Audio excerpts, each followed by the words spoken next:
Ahora sí, en el tercer intento de acomodar, ahora sí, muy bien, muy bien. Muy buenos días.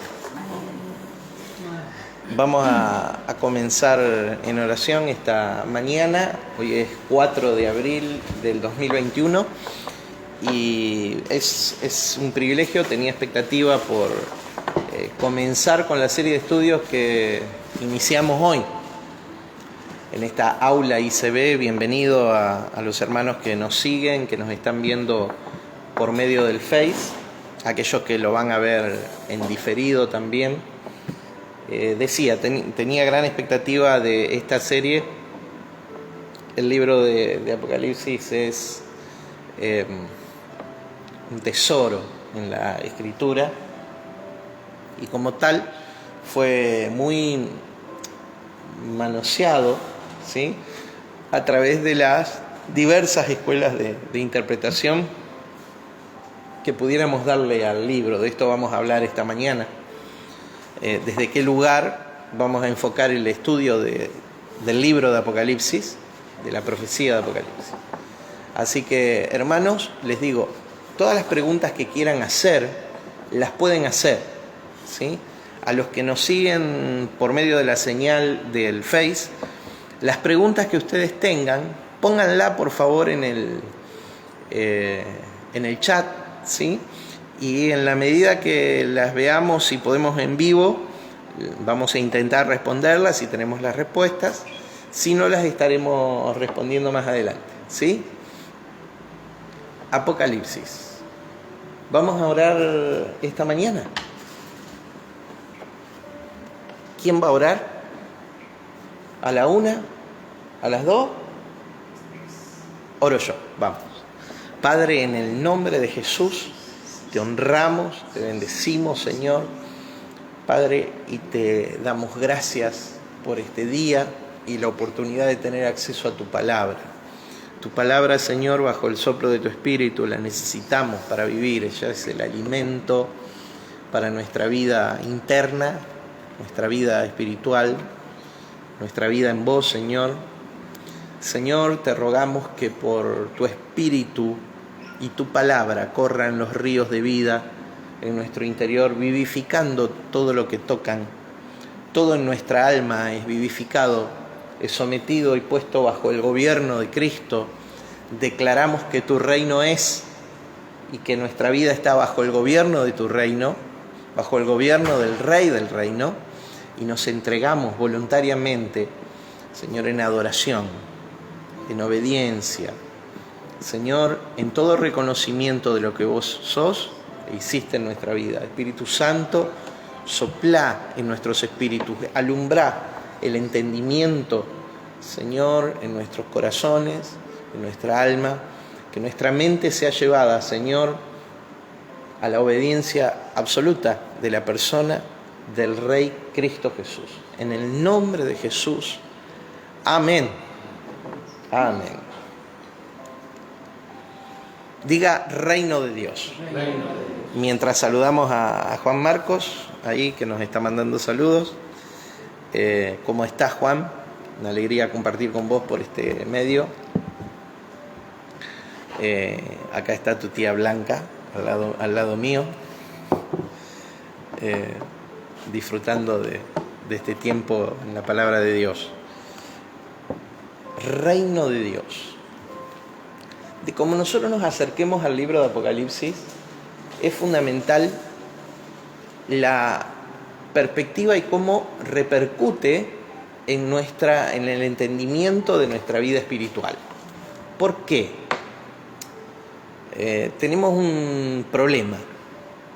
La óptica de la palabra Apocalipsis en sí, tanto en el castellano como en el idioma inglés, si vos buscás en un diccionario inglés o en un diccionario castellano, te va a hablar de catástrofes, de las cosas finales, de las últimas cosas, dando de por sí una indicación falsa de lo que vamos a encontrar en el libro de Apocalipsis. ¿sí? Apocalipsis vino a ser sinónimo de catástrofe, de destrucción, del final de todas las cosas, o como se dice, del fin del mundo. Pero en realidad en Apocalipsis vamos a encontrar cosas más profundas que satisfacer nuestra curiosidad de cómo será el fin si es que lo hubiera. ¿Sí? Mucho más que satisfacer una curiosidad sobre una agenda de Dios.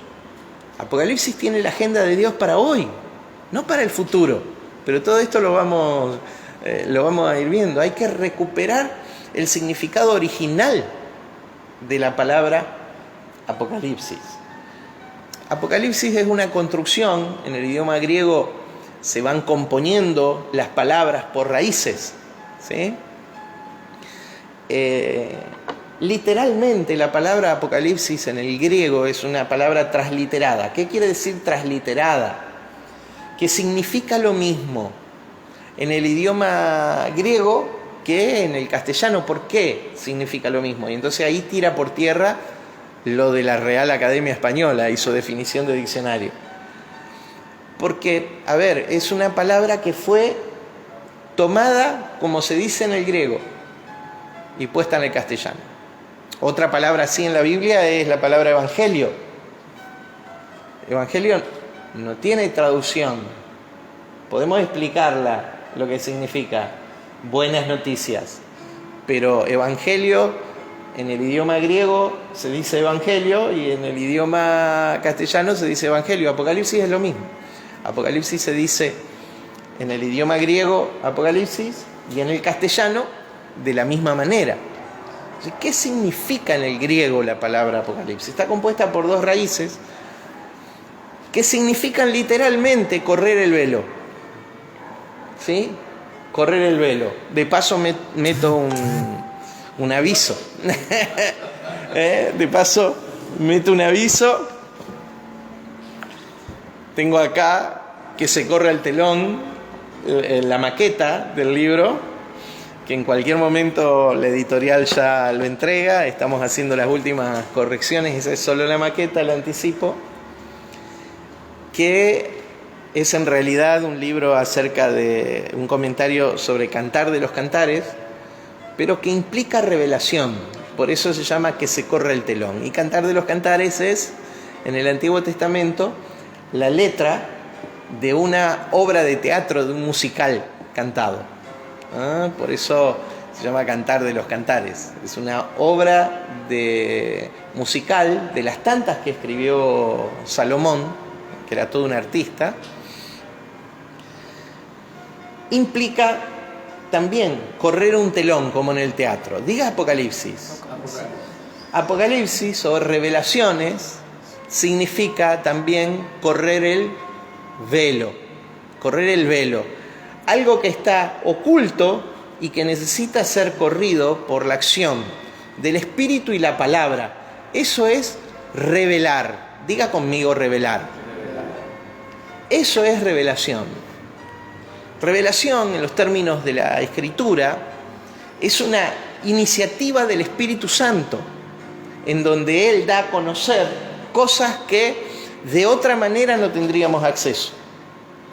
Si no sería el Espíritu Santo el que lo da a conocer, no tendríamos acceso. Eso es revelación.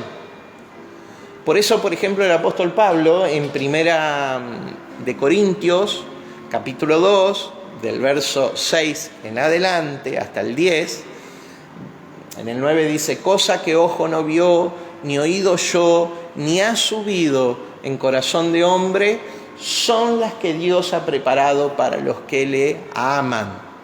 Y nos las reveló a nosotros, verso 10, por su Espíritu. Nos las reveló, nos las dio a conocer. Corrió el velo. Apocalipsis. ¿Sí? Nos las reveló a nosotros. ¿Sí, Miguel? Esa palabra del 9 es la misma de Jeremías 23:3. Clama a mí, yo te responderé y te mostraré. No creo. Hay que ver cómo traduce en la Septuaginta el te mostraré ahí, para ver si es la misma palabra. No te sé decir a primera impresión pero lo buscamos y seguro tiene respuesta. Eso es, hay que cotejar el texto nada más. Diga revelación. ¿Recuerdan cuando en la última cena Jesús estaba hablando con los discípulos y les dice, creo que es Juan capítulo 14, en el aposento alto, ya no los llamaré siervos, sino los llamaré amigos, porque lo que el Padre me ha dado a conocer, yo lo he revelado a ustedes, yo se lo di a conocer a ustedes, ¿sí? Lo que el Padre me ha dado, yo se lo di a conocer a ustedes. Entonces, ahí hay una relación de amor filial, de amistad, en donde Jesús les dice, ustedes son mis amigos, yo les he dado a conocer lo que el Padre les he revelado. Diga revelación. Revelación. ¿Y qué revelación tiene el libro de Apocalipsis? Porque yo digo es fundamental la óptica desde donde nos acercamos al libro, no para ver y descubrir las cosas finales o las últimas cosas, sino para descubrir algo que la Biblia dice que está en el libro de Apocalipsis. Ya no queda liberado a nuestra interpretación, sino que está explícitamente explicado en el libro de Apocalipsis. Y eso lo vamos a ver un poquito más adelante.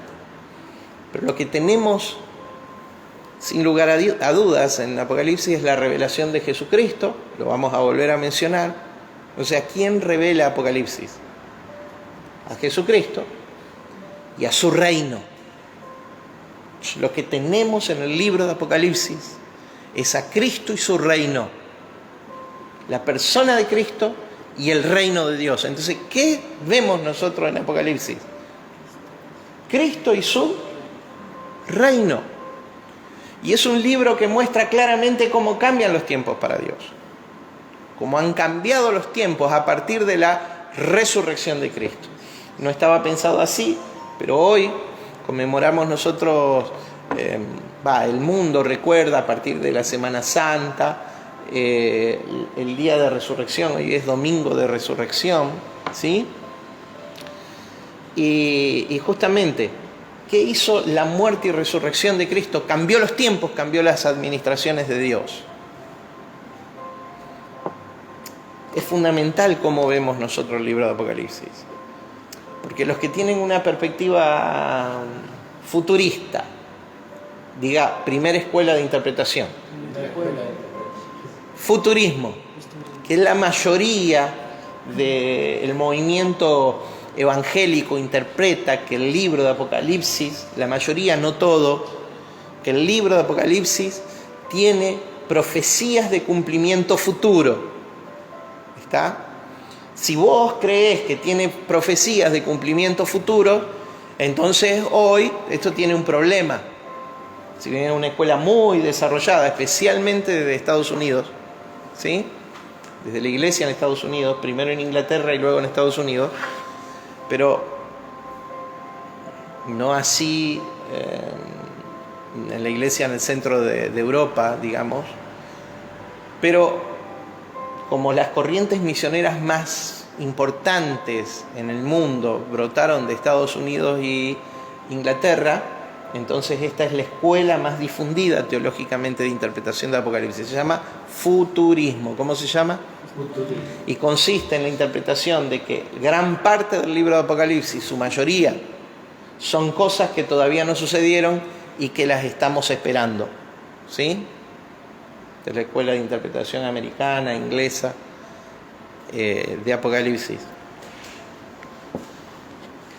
Pero choca esta interpretación con un problema práctico. Si las cosas de las que Apocalipsis nos habla son cosas futuras, entonces el reino de Dios todavía no se puede manifestar en la tierra. Mi pregunta es, ¿vos participás del reino o no? Sí. Claro, pero hay quienes dicen que no, que el reino es un reino futuro, que el reino solo va a ser posible cuando Jesús regrese a la tierra como un evento futuro. Entonces, ¿vos estás en el reino o no estás en el reino? Entonces hay que revisar la principal, hoy por difundida, interpretación, escuela de interpretación de Apocalipsis, y al menos cuestionarla. Anímense ustedes a cuestionarse.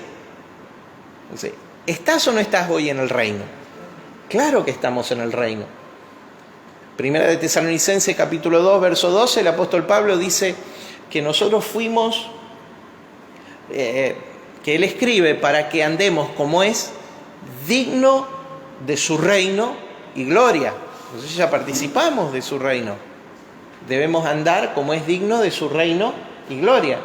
Otro texto en Filipenses capítulo 1, verso 13. Ahí me entró la duda, ¿Filipenses o Colosenses? Creo que Colosenses, capítulo 1, verso 13, dice que fuimos trasladados del reino de Dios al Colosenses. Colosenses, capítulo 1, verso 13. Fuimos trasladados, ¿cómo le va? Buen día. Del reino de Dios, del reino de las tinieblas al reino de su amado Hijo. Entonces, ¿participamos o no participamos de su reino? Participamos de su reino. Participamos de su reino. Hoy es su reino. Entonces la escuela futurista plantea un reino futuro. ¿Participamos o no de la plenitud de Cristo? Claro. Efesios capítulo 3 y capítulo 4 muestra cómo la iglesia participa de la plenitud de Cristo. Que la plenitud de Cristo como el reino es una dimensión espiritual. No es una dimensión físico-material, es una dimensión espiritual. Y como dimensión espiritual, a la que nosotros ya participamos, no tenemos que esperar la que venga. ¿Sí? Entonces, ¿podemos hoy vivir la máxima expresión de espiritualidad por el Espíritu de Dios? ¿Podemos? Por la revelación de Cristo hoy en nosotros, ¿podemos? Cuando el apóstol Pablo dice en Primera de Corintios, capítulo 13, mas las profecías se acabarán y cesarán las lenguas. Cuando venga lo perfecto, entonces conoceré como fui conocido. Lo perfecto es la manifestación plena de Cristo. Y eso perfecto, que para Pablo era futuro, para nosotros ya sucedió. Esa venida de lo perfecto, ¿sí?, que es la máxima manifestación de la obra de Cristo en la tierra. Entonces, de tu interpretación del libro de Apocalipsis depende. ¿Vas a participar del reino o todavía estarás esperando? ¿Vas a llevar tu vida a plenitud o todavía esperarás que en el futuro suceda? Claro, si yo espero que en el futuro suceda, me exime de muchas responsabilidades. Todavía le puedo echar la culpa al diablo, al pecado y a la carne.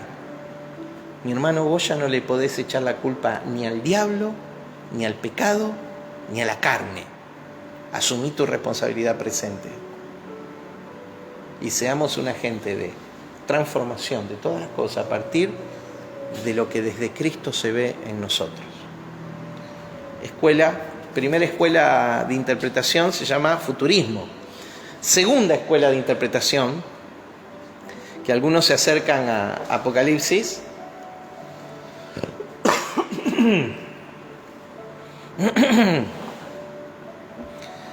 se llama historicista. ¿Sí? Una escuela historicista. ¿En qué consiste? En que el libro de Apocalipsis representa diversos periodos de la historia de la humanidad. Diversos periodos de la historia de la humanidad. Y esta era la postura de los primeros reformadores de la iglesia. Esta era la postura de Calvino, esta era la postura de Lutero, esta era la postura. ¿Qué decían ellos? Que en diferentes momentos de la historia se repetía la secuencia del libro de Apocalipsis. Por ejemplo, en los tiempos de Lutero y Calvino, para ellos, especialmente de Calvino, para ellos, la bestia, el anticristo, era el Papa. Y tiene mucho sentido, más que la escuela futurista, mucho fundamento escritural, más que la escuela futurista, en ese momento, para ese momento. Un momento en que la iglesia, que tendría que ser el agente de revelación del reino para la tierra, oscurecía la revelación en lugar de exhibirla. Entonces, para ellos, los que se oponían al desarrollo de Cristo y su reino, era el Vaticano y la Iglesia Católica Romana. Esta es la escuela de los reformadores, ¿sí? Todavía hoy hay una gran influencia de esta escuela de los reformadores sobre la interpretación de Apocalipsis, y es el segundo en masificación, digamos, de las corrientes de interpretaciones teológicas del libro de Apocalipsis. En los diversos tiempos, y a cada generación le tocará interpretar cuál es la bestia para su tiempo, ¿sí? Esto es la escuela historicista. En tercer lugar, bueno, nosotros vamos a ver que nuestra escuela de interpretación, la que hemos adoptado más funcional a la esencia Cristo, todavía podemos ajustar o sintonizar un poquito mejor las cosas que el libro de Apocalipsis nos da. La tercera escuela de interpretación es la escuela idealista. ¿Sí? Idealista, ¿por qué? Porque dice que Apocalipsis contiene principios de aplicación universal para todos los tiempos. También en un sentido tiene más sentido que las otras escuelas, ¿eh? Porque está basada en sacar los principios de aplicación general para todos los tiempos del libro de Apocalipsis, ¿sí? Apocalipsis para ellos tiene un diseño, un macro diseño que se puede aplicar a cualquier tiempo y en cualquier lugar. Esta es otra escuela de interpretación.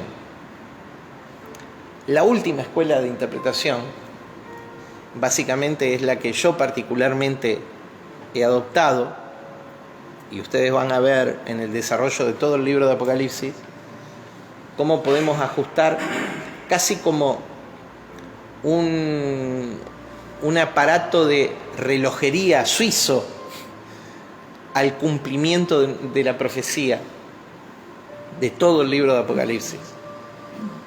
Y lo siento por aquellos que quieren ver al COVID y las guerras modernas y a los tiempos modernos en el libro de Apocalipsis.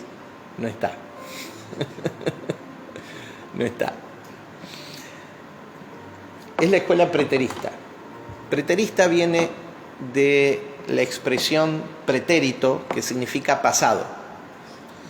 Significa que la profecía que contiene el libro de Apocalipsis fue de cumplimiento pasado. Y que el propósito del libro es mostrar la transición en la administración de Dios de todas las cosas. De un tiempo de Israel a un tiempo de la iglesia. ¿Y cuál es el tiempo de la iglesia? De un tiempo de un poco de luz a un tiempo de extrema luz en la tierra. Hoy. Es importante que nosotros revisemos nuestra postura, porque como veamos del libro de Apocalipsis va a ser la luz que portaremos y la responsabilidad que asumiremos frente al mundo hoy. A mí me gusta decir esto. Cuando lo escuché, no es mío, cuando lo escuché por primera vez lo adopté, porque me hizo pensar mi postura. Yo antes tenía una postura dispensacionalista, pero les tengo que ser sincero, moví esa postura a la luz de argumentos superiores, ¿sí? Cuando Dios...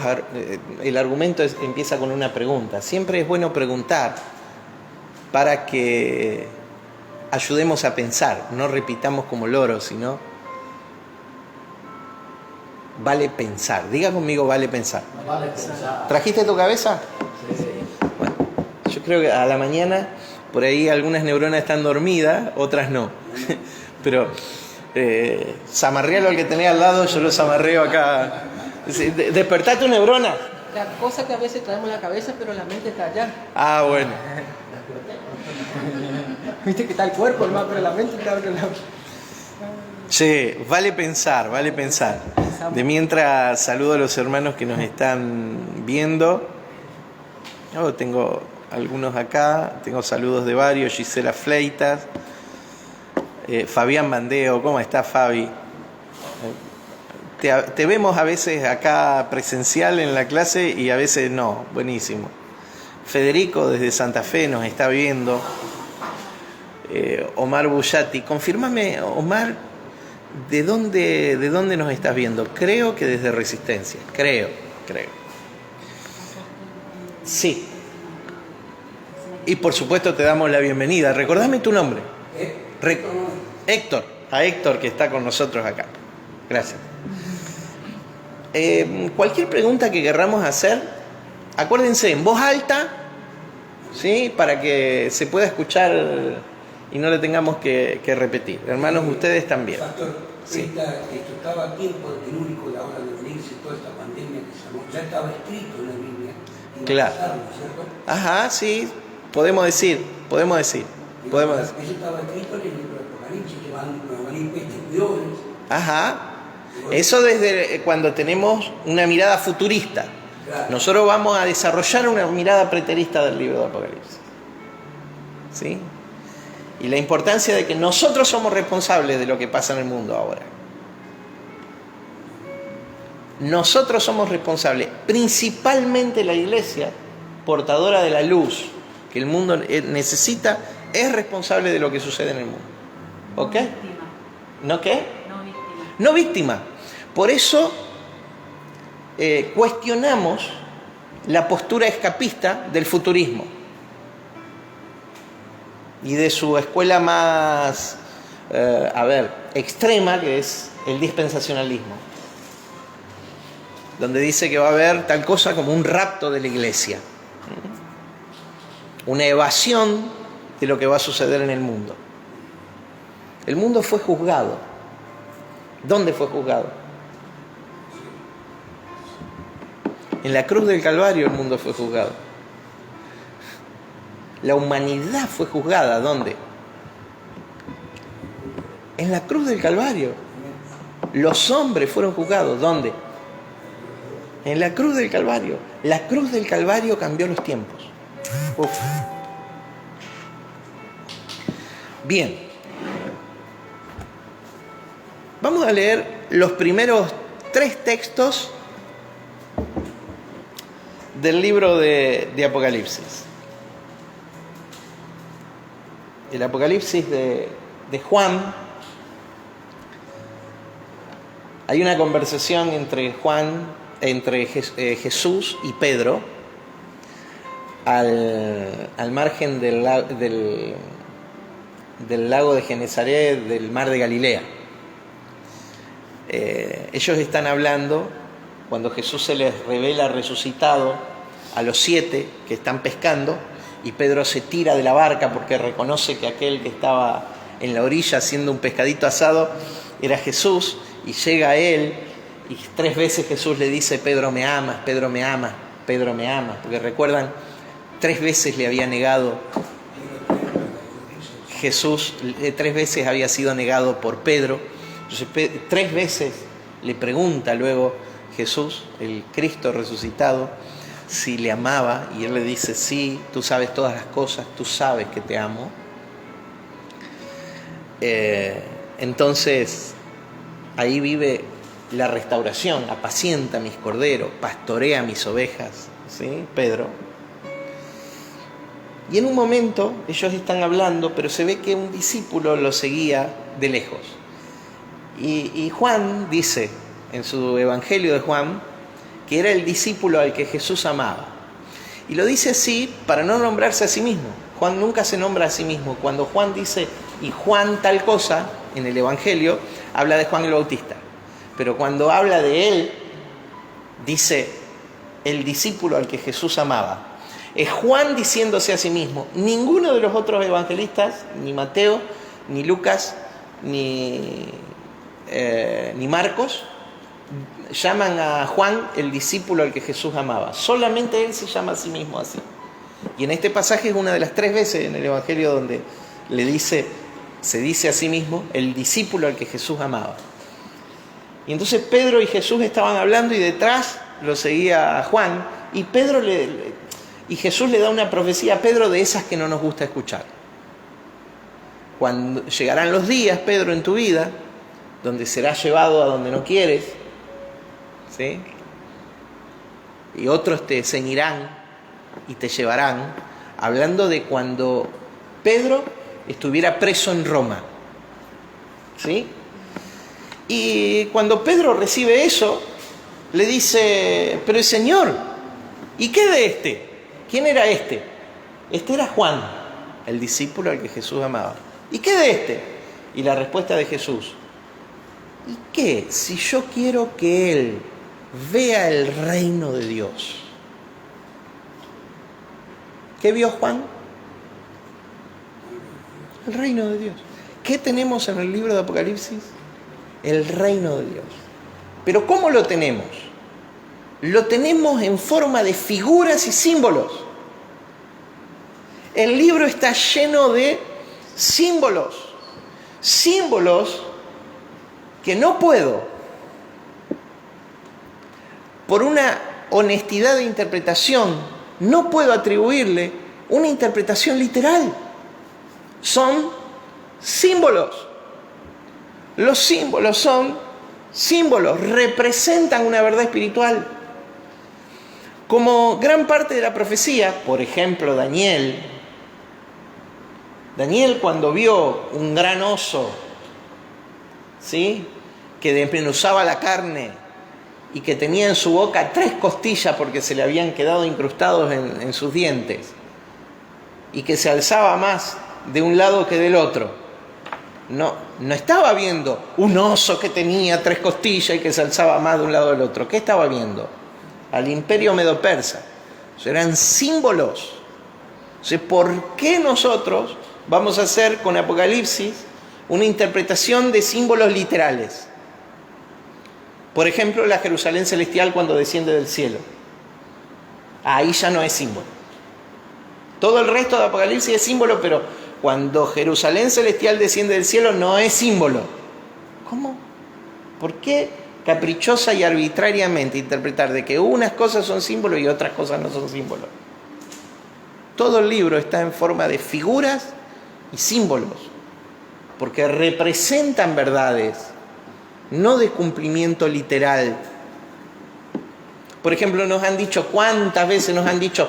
Porque allá, cuando estemos en el cielo, las calles serán de oro. Y estamos pensando que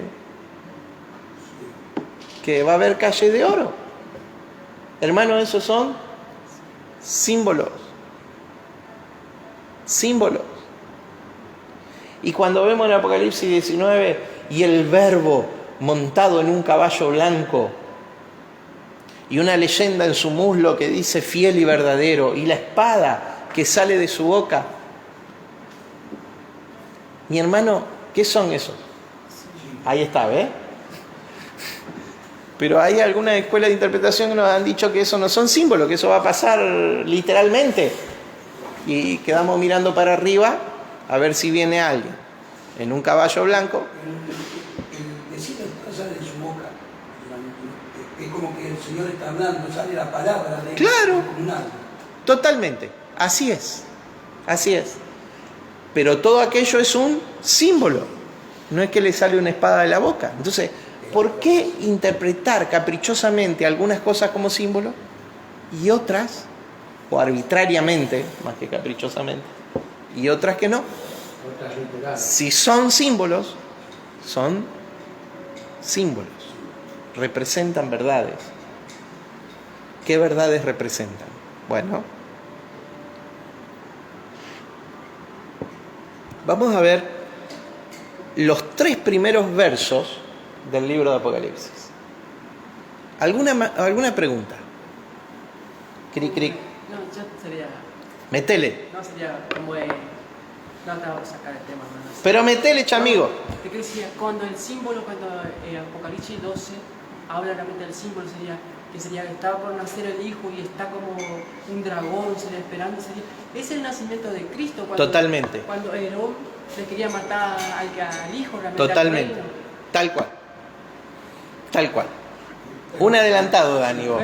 Un adelantado. Pero, Vamos. porque, Apocalipsis 12, el capítulo central de Apocalipsis, habla de la guerra. Ahí se ve la guerra espiritual, la verdadera guerra espiritual, ¿sí? Ahí se ve una mujer dando a luz a un hijo varón. Y tenemos 2 cumplimientos posibles de aquel evento. Uno, con seguridad, la Virgen María dando a luz a Cristo, a Jesús, ¿sí? Cristo en los días de su carne. ¿Está? Cristo en los días de su carne, dando a luz al Hijo de Dios. También vemos a la iglesia como la mujer que da a luz, porque dice que tiene una corona con 12 estrellas. 12 es el número de la construcción de la iglesia. Ya lo vamos a ver cuando veamos la Jerusalén celestial, que es figura de la iglesia también. Y dice que esa mujer tiene el sol y la luna bajo sus pies. Hoy la iglesia lo gobierna todo. ¿Está claro? Espiritualmente la iglesia es el agente de gobierno de Dios en la tierra. Ahora, dice que va a nacer el Hijo. Y dice que vi un dragón escarlata, la serpiente antigua, el dragón rojo y Satanás. Todo eso aparece, todos esos nombres aparecen en el capítulo 12. Listo para devorar. Miren, cuando estudiemos el capítulo 12 de ¡plum! Nos va a hacer la cabeza así, ¡plum! Nos va a explotar. El capítulo 12 de Apocalipsis es extraordinario. Dice que está pronto para devorar, pero que a la mujer se le dieron las alas de la gran águila. Diga gloria de Dios. Símbolos. Para que huya al desierto y durante 7 años. Por eso de este pasaje se interpreta, diga escuela preterista, que la profecía se cumplió los 7 años que Jesús pasó su niñez en Egipto. ¿Recuerdan la ofrenda de los Reyes Magos? Los magos del Oriente. Los Reyes Magos, digo yo. En la ofrenda de estos reyes, 3 ofrendas: oro, incienso y mirra. Oro.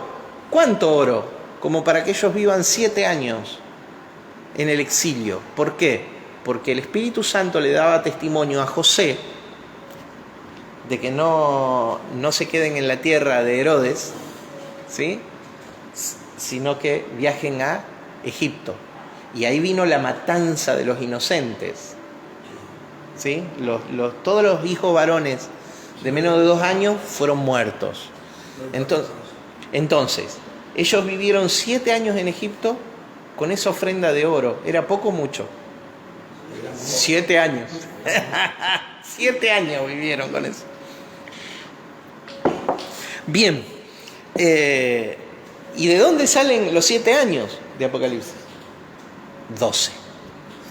Y dice que el dragón estaba por comer al niño, pero el niño fue arrebatado para el trono y se le dio autoridad sobre las naciones para que las rija o las legisle con vara de hierro. Ese es el reino de Dios, hermano. Hoy Cristo es el rey del reino.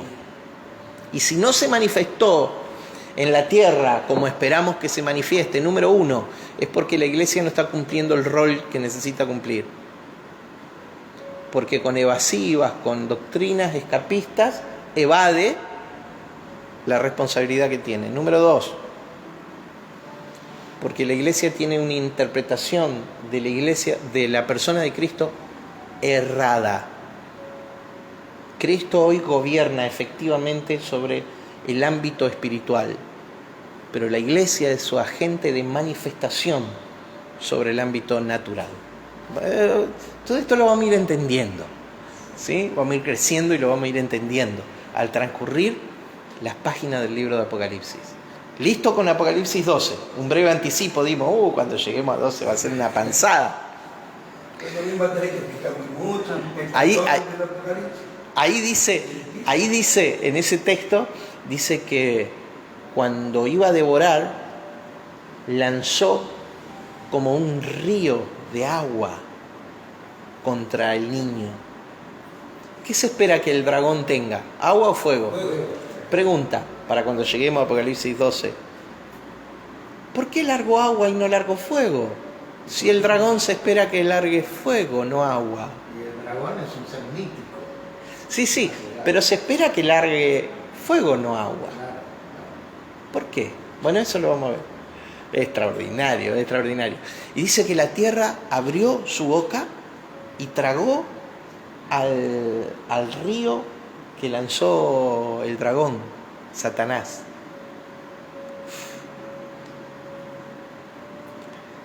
Diga, cuando estoy haciendo la voluntad de Dios, de manifestar al Hijo en el que soy, aún los elementos naturales me favorecen y me protegen. O sea, la tierra devora el río. Ahí dice, ¿vieron que la iglesia atrasada, la que no sintoniza el reloj de Dios, la iglesia atrasada, le atribuye al diablo poderes, ¿no?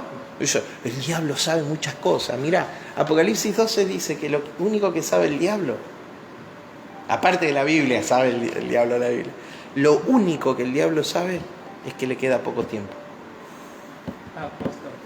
Y cómo sale el juego realmente, sería Cristo le arrebata lo que estaba muerto al diablo todo realmente. Sería por eso sale esa agua viva, que realmente nace Cristo en el reino de Dios. El diablo no tiene más fuego. Lo vamos a ver en el capítulo 12. ¿Quién tiene el fuego? No tiene más fuego. Vamos para allá. En el capítulo 12, esperen que me están haciendo ministrar la mitad del libro y todavía no arrancamos ni con el primer versículo. Está explotando antes que llegue. Está explotando. ¿Alguien más? ¿Alguna pregunta, aclaración, comentario?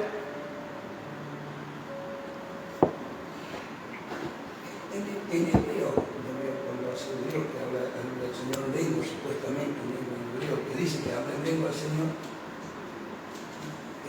los samaritanos dicen por qué el Señor se manifiesta en lengua, para que no sepan lo que está diciendo un hermano al otro, a lo que él está contestando, a lo que él está dando el ejemplo.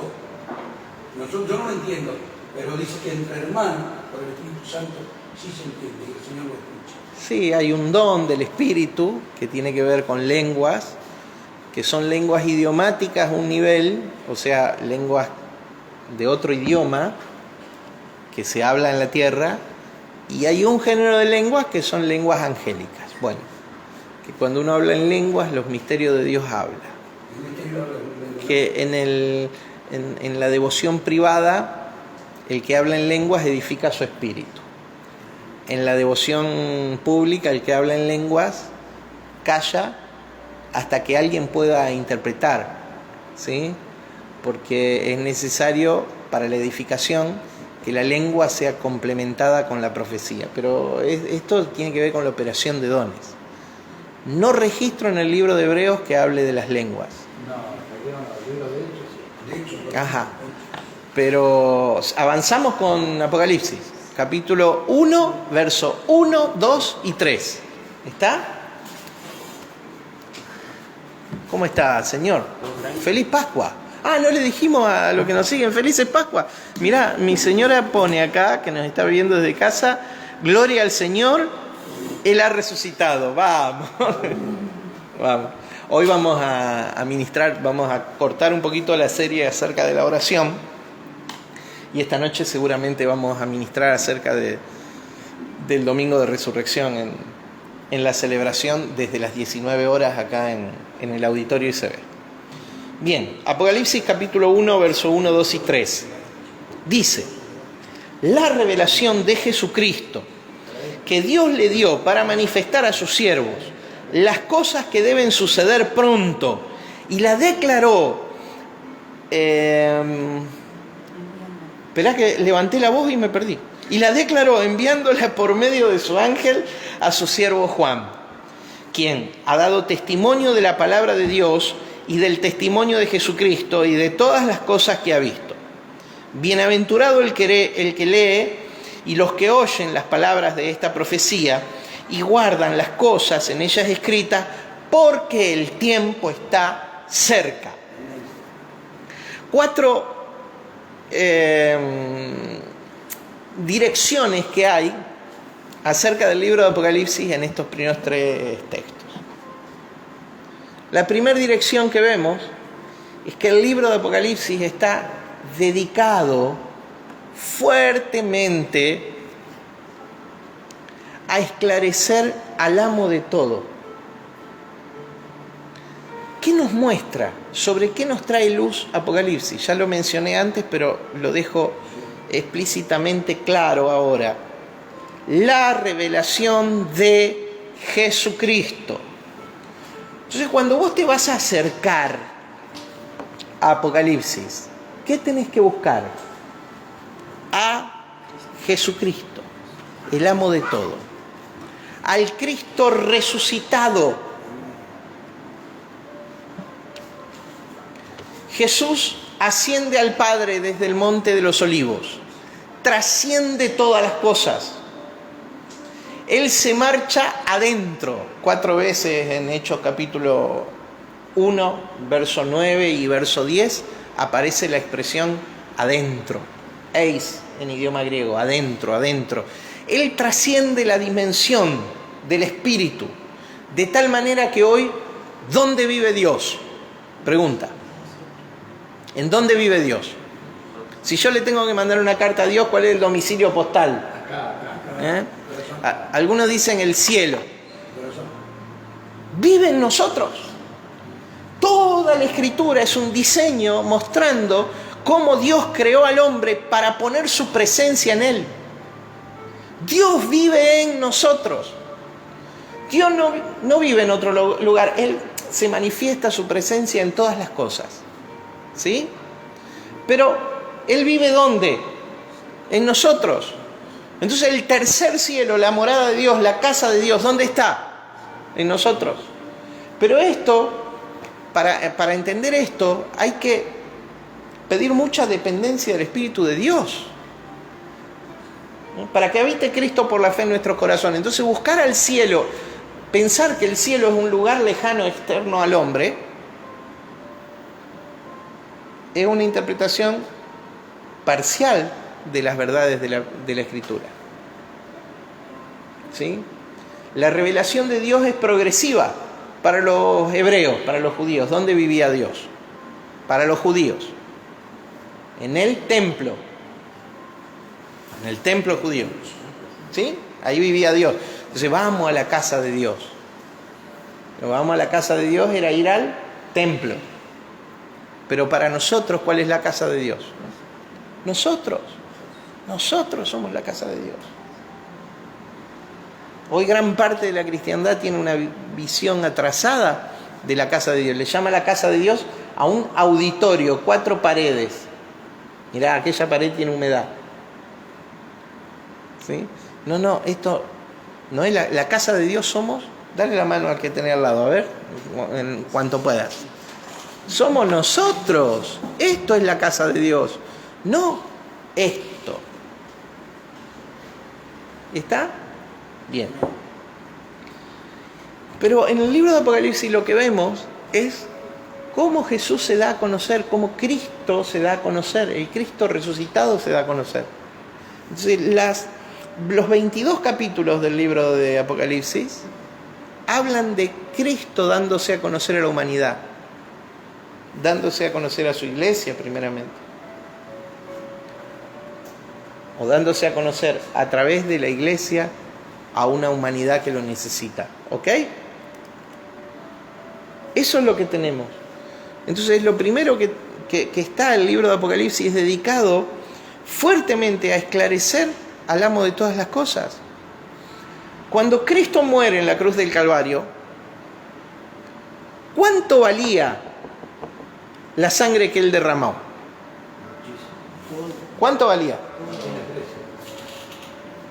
La respuesta no tiene precio. Pedro dice que es preciosísima, o sea, de un valor incalculable. El autor de Salmos dice que la redención del hombre es de gran precio, no se logrará jamás. ¿Sí? O sea que no hay capital en todo el plano natural que pueda comprar la redención del hombre. Pero apareció un capital celestial, la vida perfecta del Cordero de Dios, de Jesús, ¿sí?, derramando su sangre hasta la última gota en la cruz del Calvario. ¿Por qué la sangre? Porque de acuerdo a lo que la Escritura nos instruye, la vida está en la sangre. ¿Qué derramaba Jesús en la cruz del Calvario cuando derramaba su sangre? La vida. Porque la vida está en la sangre, dice Apocalipsis. ¿Está? Perdón. Dice Levítico. Apocalipsis, ya le metí. Corríjanme los furcios cuando cometo, porque por ahí sigo de largo, ¿viste? Y queda que Apocalipsis dice, no. La vida está en la sangre. Entonces, el capital que Jesús invierte en la cruz, capital para comprar, esto es lo que significa la palabra redimir, capital de redención, es su vida misma que derrama en la cruz del Calvario. Para redimir, ¿qué cosas alcanza? Todo. Pero la iglesia ha circunscripto, ha reducido a redimir a ciertos hombres de los pecados. Ciertos pecados. Y ciertos pecados encima, seguimos achicando. Y por cierto tiempo. Y por cierto tiempo, porque si vuelve a cometerlo, entonces necesita de nuevo otra redención. No, terminantemente no. Magnifiquemos la obra de Cristo. El valor de su vida, el valor de su sangre. El Dios hecho hombre derramó su vida para comprarlo todo, como dice Miguel. Como dice Daniel, perdón. Como dice Daniel. No el Daniel de la Biblia, sino el Daniel chamigo que tengo a mi lado. Mi correntino amigo. Vaya, habla mucho más correntino, capaz le vienen a cobrar cuenta. Dice que no sale en cámara para que no le vengan a cobrar las cuentas. Bueno, pero está acá al lado mío. Entonces, lo redimió todo. O sea que toda la tierra fue redimida. O sea que los hombres fueron redimidos. ¿Cuántos? Ay, Jesús. ¿Los pecados fueron redimidos? ¿Cuáles? ¿Los tiempos fueron redimidos? ¿Cuáles? Uf, qué problema con las interpretaciones limitadas de la sangre de Cristo, con los poderes limitados de la sangre de Cristo.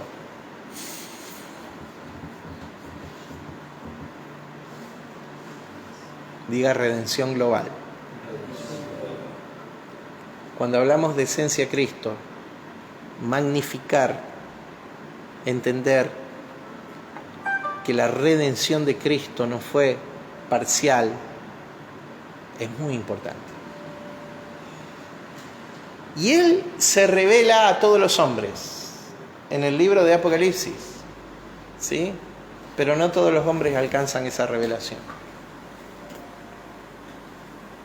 ¿Por qué? Porque hoy se me rompió una llave en mi casa, justo me acordé. Porque necesitas una llave. El libro de Apocalipsis es un libro cerrado. ¿Vieron cómo la figura de los sellos aparece en el capítulo 4 y 5? Un libro que está sellado y que no se ha hallado nadie digno de abrir los sellos, hasta que aparece uno, y esta noche vamos a ver, este pasaje vamos a ver esta noche. Aparece uno que ha vencido el león de la tribu de Judá, que es digno, ha vencido, es digno de abrir los sellos y desatar el libro, que después no es solamente un libro, sino son los libros.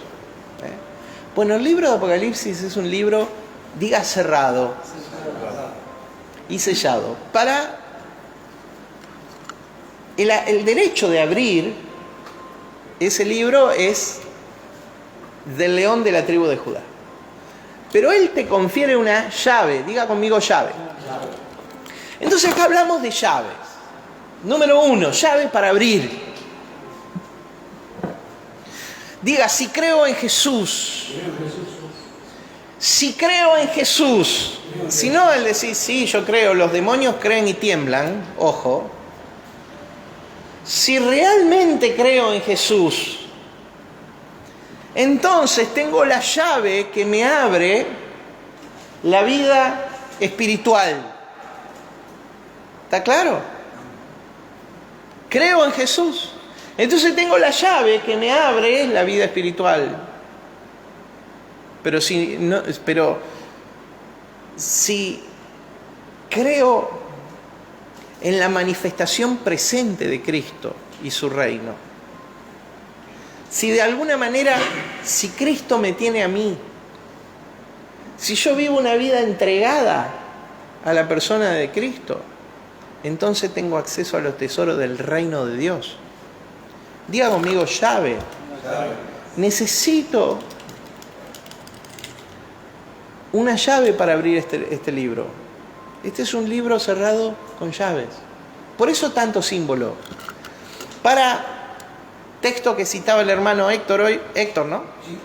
En Mateo capítulo 13, para que viendo no vean y oyendo no oigan, no sea que se conviertan y yo los sane. Dice. ¿Por qué Jesús hablaba en parábolas? ¿Por qué hablaba en figuras? ¿Por qué Jesús habla en símbolos en el libro de Apocalipsis? ¿Por qué? ¿Por qué? Porque necesitamos una llave. ¿Y cómo se adquiere esa llave? Esa llave se adquiere como se adquiere todo en el reino. ¿Cómo se adquieren las cosas en el reino? Si vos querés comprar algo, quiero comprarme un par de lentes nuevos, este se me rompió, tengo acá un arreglo provisorio, no me pudieron entregar los lentes nuevos, me lo entregan mañana. ¿Sí? ¿Cómo? Yo tuve que ir a la... ¿cómo es que se llama? Óptica. Y pagar. ¿Cómo se adquieren las cosas acá? Pagando. ¿Cómo se adquieren las cosas en el reino? ¿Cuál es el capital para el reino?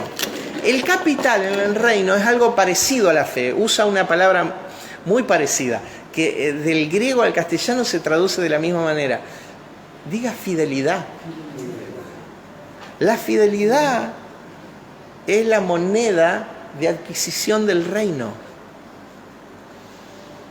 ¿Cuál es uno de los títulos de Jesús en el libro de Apocalipsis? El fiel y verdadero. Los dos testigos que van a dar testimonio del divorcio de Dios. Le hemos pegado tanto a los divorciados en la iglesia y ahora resulta que aparece un loco que dice que Dios se divorció. Ya lo vamos a ver más adelante, capítulo 17 que Dios repudió a su esposa. Ya lo vamos a ver. Porque el tema principal del libro de Apocalipsis, alguien que lea Apocalipsis 19:10. O sea, cuando el Señor abre los 7 sellos, es el complemento de Daniel cuando le dijeron que selle este libro. Sellar es cerrar. Sí. A Daniel le dijeron, mi viejo, vos cerrá este libro. Sí. Se va a necesitar Apocalipsis para entender tu libro. Se va a necesitar la luz perfecta, la resurrección de Cristo para interpretar este libro. Se va a necesitar al anciano de días y su sabiduría para interpretar este libro. Tranquilo. Qué hermosa que es la Escritura. Apocalipsis 19:10. Yo me postré a sus pies para adorarle, y él me dijo: mira, no lo hagas, yo soy consiervo tuyo y de tus hermanos, que retienen el testimonio de Jesús. Adora a Dios, porque el testimonio de Jesús es el espíritu de la profecía. El espíritu de la profecía de Apocalipsis, ¿cuál es? El testimonio de Jesucristo. Inmediatamente ese contexto habla de las bodas del Cordero. O sea, es Dios casándose con su esposa. ¿Sí? Pero si Dios trata de esposa en el Antiguo Testamento a Israel, mi esposa, le dice en el Antiguo Testamento. ¿Cómo Dios tiene una esposa ahí y otra esposa acá? Entre medio hay un divorcio. El juicio de Dios sobre la nación de Israel. Lo vamos a ver. Lo vamos a ver. Claramente el libro de Apocalipsis habla de esto. Claramente habla de esto. Esposa es una ciudad. Esposa es la iglesia. La iglesia. Y está simbolizada por una ciudad. Una ciudad. Pero la esposa es la iglesia. La iglesia es la esposa de Cristo. Lo que el apóstol Pablo nos mencionaba en Efesios capítulo 5.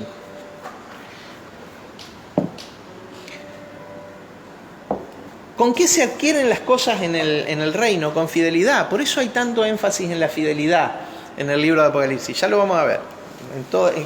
En casi todos los capítulos lo vamos a ver. Entonces, ¿qué demanda Dios de nosotros? Fidelidad. Y fidelidad es otra forma de traducir la palabra pistis o pisteuo en el griego, que es la misma palabra que fe. Fe y fidelidad van juntas. ¿Está claro? Entonces, está dedicado fuertemente a esclarecer al amo de todo, a Cristo. Entonces, ¿qué objeto se revela en el libro de Apocalipsis? Cristo. Perdón por la palabra objeto. La persona de Cristo se revela. Número 2. Está dirigido ¿a quiénes? Está cerrado bajo llave. Y está dirigido a los fieles esclavos por amor de Cristo. Cuando la palabra de Dios dice la revelación de Jesucristo que Dios le dio para manifestar a sus siervos, la palabra siervos ahí es en el idioma original la palabra doulos o doulos, así se escribe, doulos, que significa esclavo por amor. Los esclavos por amor. Entonces, vos querés tener acceso a... ¿Querés la llave para abrir el libro de Apocalipsis? Tenés que ser un esclavo por amor. ¿Un qué? Porque esta palabra fue para manifestarse a los esclavos por amor. No es cuestión de leer y decir, sí, este dice esto. No, es esclavo por amor. Es la actitud de un amor incondicional hacia Dios. Hoy está muy de moda la palabra siervo. Ahí está el siervo, el gran siervo de Dios. Ahí va el siervo. Yo me río porque un día me sacaron una foto posando debajo de unas astas de ciervo.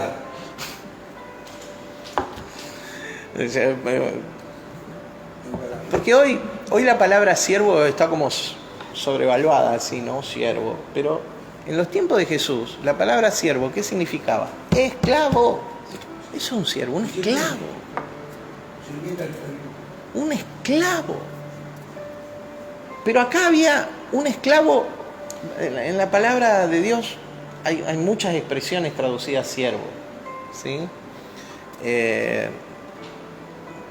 Oikódemo, uperetes, dulos, son algunas de las tantas palabras griegas que se traduce en siervo, pero son todas diferentes.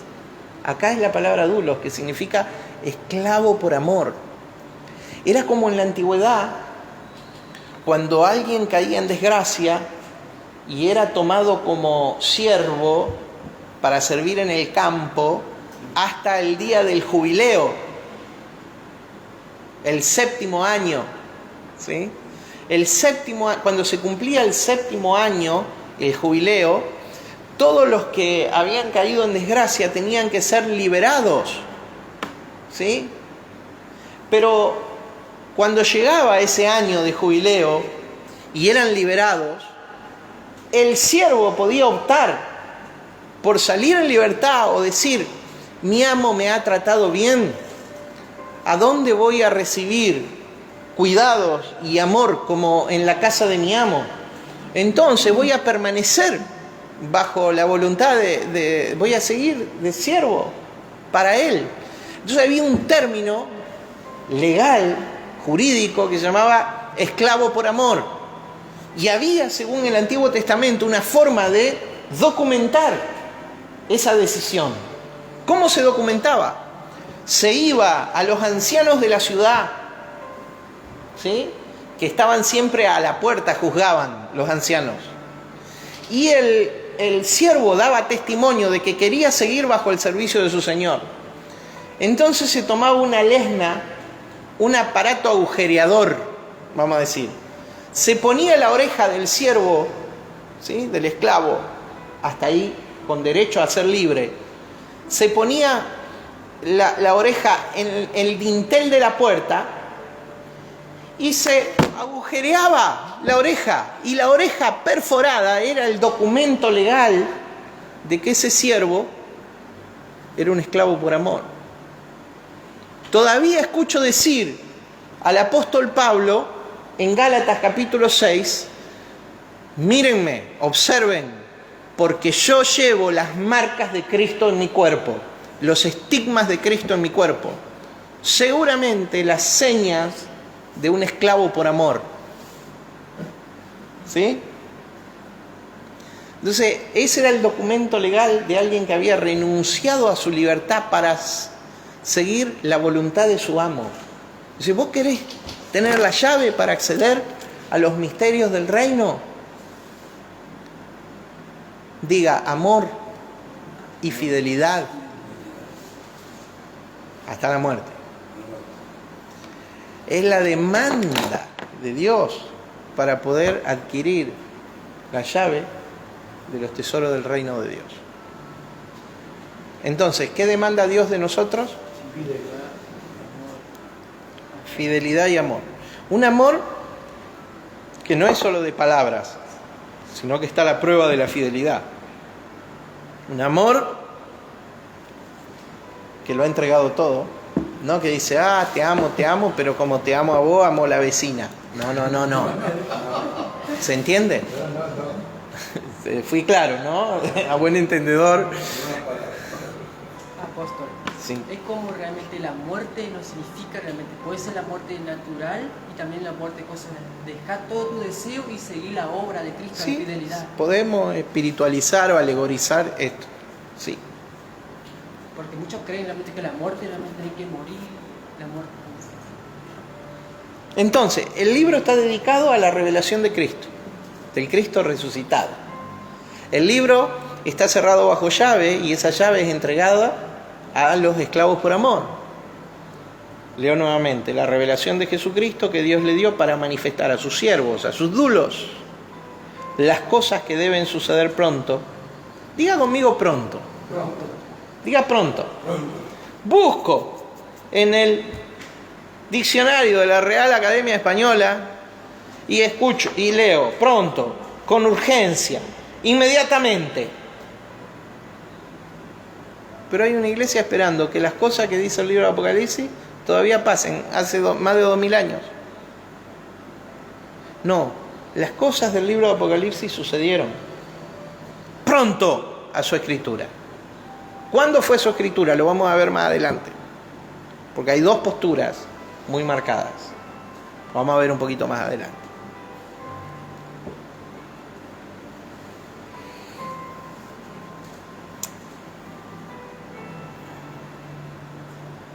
Verso 2. Aparece una palabra muy importante en el libro de Apocalipsis, que la tenemos en el versículo clave del libro que leyó nuestra hermana Marcela, que es Apocalipsis 19:10, que es la palabra testimonio.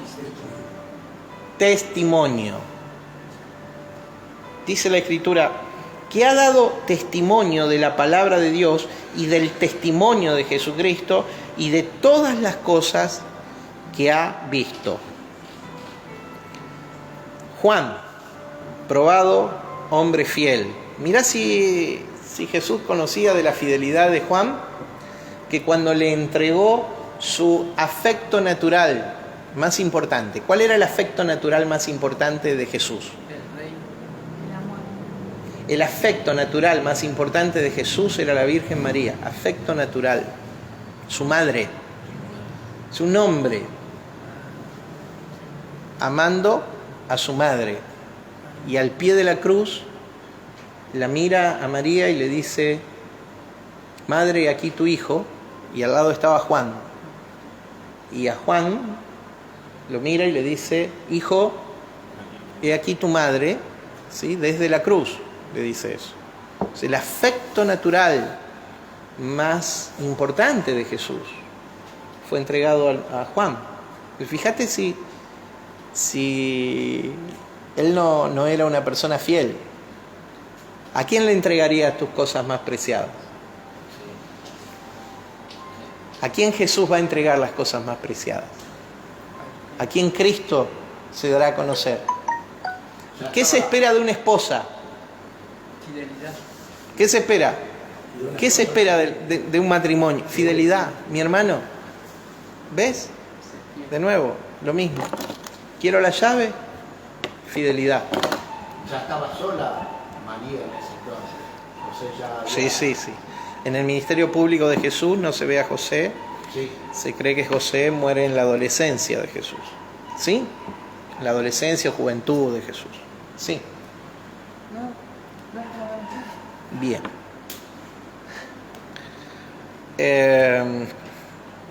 Este verso 2 nos muestra que el libro de Apocalipsis está destinado a la fuerza de la empresa de hacer avanzar el testimonio de Cristo en la tierra. La empresa de Dios, los negocios del Padre, que Jesús con 12 años ya menciona, es el hacer avanzar el testimonio de Dios en la tierra. Diga testimonio. Testimonio era ese elemento, lo estudiamos cuando vimos Hebreos 12. ¿Se acuerdan? ¿Qué era el testimonio? La posta. La posta. ¿Querés la posta? ¿Querés la posta o no querés la posta? El testimonio es justamente lo que Cristo ha producido en nuestra vida, que se entrega de generación en generación y se hace avanzar la obra de Cristo en la tierra. ¿A partir de qué? A partir del testimonio. Testimonio necesita testigos. ¿Entendemos? ¿Qué necesita el testimonio? Testigo es el que corre. ¿Y por qué corremos nosotros? Por nuestra generación y por las venideras, para pasar el testimonio. ¿Por quién corrió Juan? Por su generación y por la venidera, para pasar el testimonio. Un testimonio que necesita testigos. Testigos en la Biblia, por ejemplo en Hechos capítulo 1, verso 8, y me seréis testigos en Jerusalén, Judea, Samaria y hasta lo último de la tierra. La palabra testigo, igual que en Apocalipsis, mi testigo fiel, ¿sí? Es la palabra mártir. Viene de una expresión griega martirion, mártir. Aquel que lo da todo con el propósito de pasar ese testimonio de Cristo. ¿Qué demanda la obra de Dios de nosotros? Dijimos fidelidad y ahora podemos añadir todo. Todo. Señor, como dice el apóstol Pablo, aunque yo mismo sea derramado en libación sobre el sacrificio de Cristo, sacrificio líquido, libación, sobre el sacrificio de Cristo, una vida derramada. ¿Sí? O sea, ¿qué demanda Dios de nosotros? Que lo demos ¿cuánto? Todo. Que lo demos todo. Todo. El fuego de Dios vendrá, el fuego de la pasión por Dios y su obra vendrá, y lo encenderá. ¿Cuánto? No tengas miedo. Ese fuego es como la zarza de Moisés. ¿Qué pasaba con la zarza de Moisés? No se consumía. No se consumía. No tengas miedo. El fuego de Dios no es para destrucción. Diga testimonio. Y testigo. Testimonio y nosotros somos testigos. ¿Para qué estamos puestos en la tierra? ¿Cómo? Testigos. Para pasar el testimonio. Y el testimonio de Jesucristo es el espíritu de esta profecía, como dice Apocalipsis 19:10. ¿Para qué es esta profecía? Para dar testimonio del Cristo resucitado. Te pregunto, la cosmovisión del ministerio que desarrollamos acá, ¿para qué es? Para tener una iglesia grande. Voy a decir una barrabasada. Es una barrabasada literalmente. Para que el apóstol se siente allá arriba y todo el séquito ahí, y entonces sean personas reconocidas. ¿Qué me importa? Cuando ustedes lean el capítulo 2 de Que se corra el telón, el libro que está saliendo ahora, el capítulo 2 se llama Despreciando lo que para otros vale. Van a entender el espíritu de esta casa. Van a entender el espíritu de esta casa.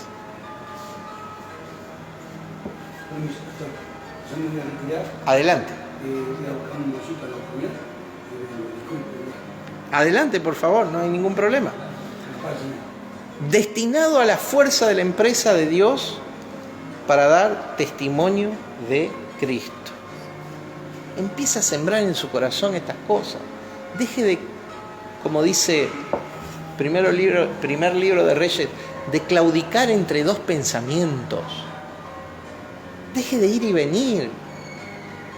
Ríndalo todo. Listo, ya está. Fui vencido por el Señor. Me venciste, me sedujiste. Y acá estoy, Señor. Tus palabras fueron dentro de mí como un fuego ardiente. Quise sufrirla y no pude. Me venciste, Señor. Acá estoy, como Jacob, junto al arroyo. Señor, no te voy a soltar si no me bendecís. Me venciste. Me venciste. Acá estoy.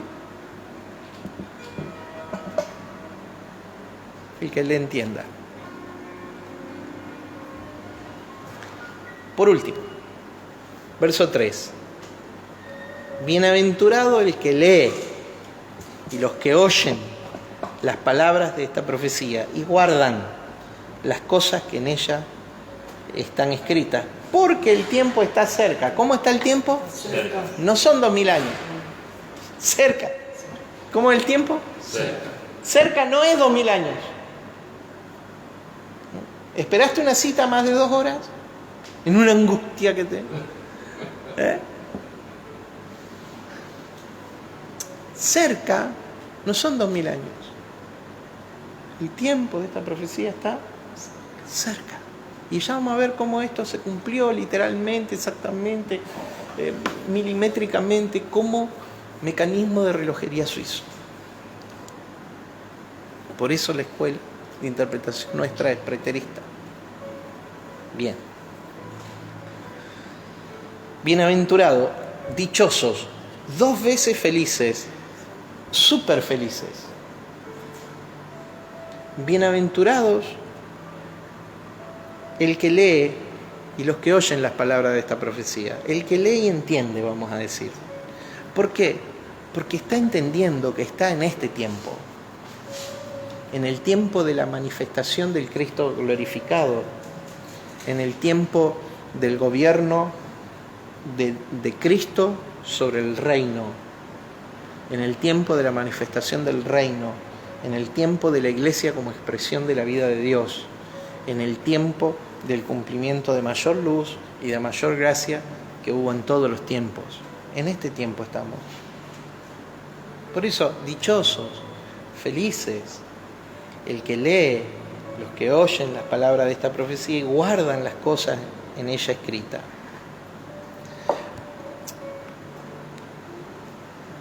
¿Quién ama a Dios? Entonces, le preguntamos a Jesús, por el Espíritu de Dios, ¿quién es el que te ama, Señor? Entonces Dios dice con la Escritura, Juan capítulo 14, verso 15, el que tiene mis mandamientos y los guarda, los atesora, los pone por obra, los obedece. El que tiene mis mandamientos y los guarda, ese es el que me ama. Entonces, ¿vos querés saber si amás a Dios? ¿Quién es el que te ama, Señor? No es fulano, mengano y sultano, es el que tiene mis mandamientos y los guarda. Ese es el que... Lo demás es anata, es chanchullo, es chamullo. Lo demás es, ay, espíritu, nada. Címbalo que retiñe.